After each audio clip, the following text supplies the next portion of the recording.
Le Mali n'est plus membre du G5 Sahel depuis janvier 2022.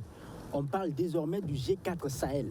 C'est donc une brèche ouverte dans la lutte contre le terrorisme, alors que pour plus d'efficacité dans cette lutte, il faut une unité d'action et des forces. Le Burkina Faso, pays membre de cette coalition, souhaite une redynamisation de cette force en faisant participer encore le Mali, car le bilan du G5 Sahel sur le volet sécuritaire et défensif reste jusque-là mitigé. Le gouvernement, comme perspective, mène une réflexion dans ce sens. Dans un tel contexte, il était opportun de réfléchir sur les perspectives de cette organisation en lien avec les enjeux de développement et les défis sécuritaires au Sahel et au Burkina Faso. Le Conseil a donc examiné l'ensemble des scénarios sur les rapports du Burkina Faso avec le G5 Sahel dans sa configuration actuelle. Au terme de cet examen, il ressort que l'avenir du G5 Sahel, qui a cristallisé tant d'espoir, est fortement tributaire de l'engagement de ses membres, mais aussi et surtout des réformes urgentes et profondes à opérer, tant dans son organisation que dans ses missions. Il y a la question sécurité à juguler, mais aussi le chômage des jeunes burkinabés à repenser.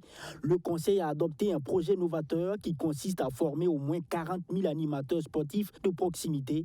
Le but est non seulement d'utiliser ce canal comme facteur de cohésion sociale et de paix, mais surtout comme outil d'insertion socio-professionnelle. C'est un projet qui va se dérouler dans une phase pilote de 2 ans d'abord, et à compter de octobre 2022 à septembre 2024. Ensuite, la deuxième phase consistera à la mobilisation de 1500 volontaires dans l'animation sportive. À travers l'ensemble du territoire, on voit effectivement des mobilisations par-ci, par-là, et donc pour faire des sports de masse. Mais il n'est pas évident que ceux qui encadrent les pratiquants aient les compétences nécessaires.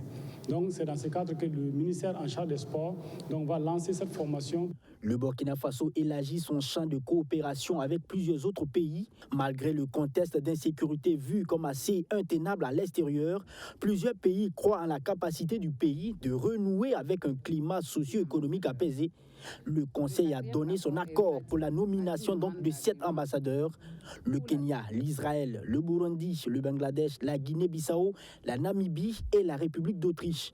Tous ces États auront un ambassadeur au compte de leur pays, mais auront tous pour résidence à Accra au Ghana, à Abidjan en Côte d'Ivoire, à Tripoli en Libye, à Abuja au Nigeria et à Dakar au Sénégal.